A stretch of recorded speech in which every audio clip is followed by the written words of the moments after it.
তো ক্যালফ্লেক্স খাওয়ানোর নিয়ম হচ্ছে আপনার 1 লিটার পানির সঙ্গে 1/2 মিলি বা 1 মিলি দিতে পারেন। আসসালামু আলাইকুম। আপনারা যে রেনামাইসিন হাঁসের বা মুরগির কিভাবে খাওয়াবেন বা খাওয়ানোর নিয়ম কি, এটা হচ্ছে আপনারা জানতে চান বা দেখতে চান। তো এটা কীভাবে খাওয়াই আমরা, সেটা খাওয়ানোর নিয়মটা আপনাদের আজকে দেখাবো। এখানে দেখতে পাচ্ছেন আমার কাছে 3টা রেনামাইসিনের ট্যাবলেট আছে। যেহেতু আমার হাঁসের পরিমাণ বেশি, আমি একটু বেশি খাওয়া যায়। এখানে অলরেডি 3-4 কেজি আছে, তো আমি 3টা দিব আর কি। তবে আমার পরিমাণ আপনাদের ফলো করার দরকার নেই। আপনার ডাক্তারের ফর্মুলা অনুযায়ী আপনারা আধা কেজি দানাদার খাবারের জন্য 1টা ট্যাবলেট দিতে পারেন।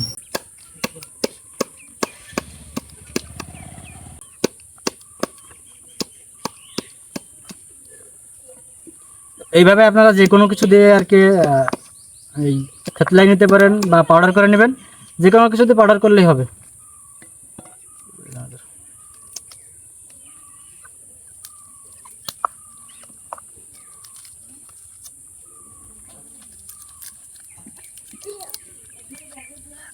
ওষুধ ওষুধ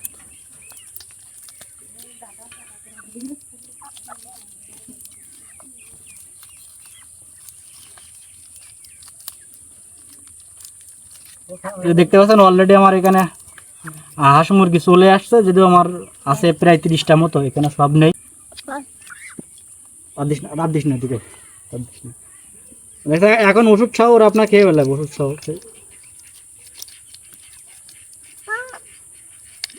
থাকুন থাকুন।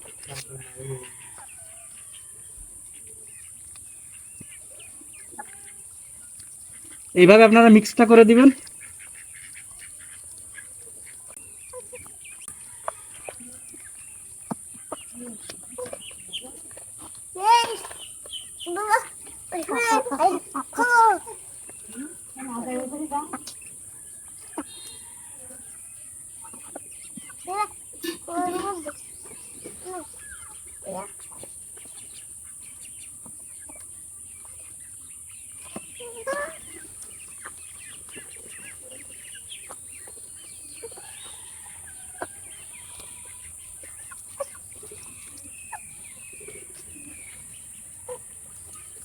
এটা হচ্ছে আপনার ক্যালফ্লেক্স। ক্যালফ্লেক্স খাওয়ানোর নিয়ম হচ্ছে, আপনারা জানতে চান যে কীভাবে আমরা ক্যালফ্লেক্সটা খাওয়াই। বিশেষ করে হাঁসের যে পাখনা আপনার ঝুলে যায় বা অন্য অন্য হয়ে যাবে অনেক কাজ, আমি আগে নিয়ে ভিডিও করছি। তো ক্যালফ্লেক্স খাওয়ানোর নিয়ম হচ্ছে আপনার 1 লিটার পানির সঙ্গে 1/2 মিলি বা 1 মিলি দিতে পারেন। তো যেহেতু আমরা অত বেশি পরিমাণে হিসাব করি না, আমার যত হাঁস বেশি আমি আর কি আপনাদের নর্মালি দিয়ে দেখাই।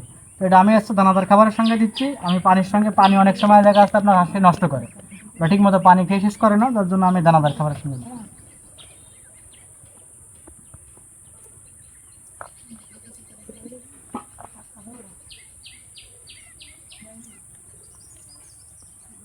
এটা আপনারা যখন খাওয়ানো শুরু করবেন, রেনামাইসিন বলেন বা ক্যালফ্লেক্স বলেন, অবশ্যই 3 দিন বা 5 দিন খাওয়াবেন, তাহলে ইনশাল্লাহ বেটার হয়।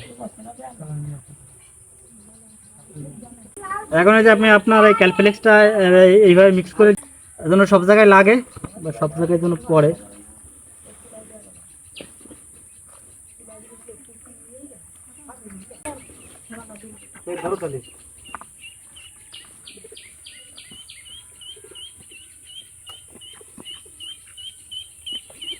মুরগি সহ ধরো।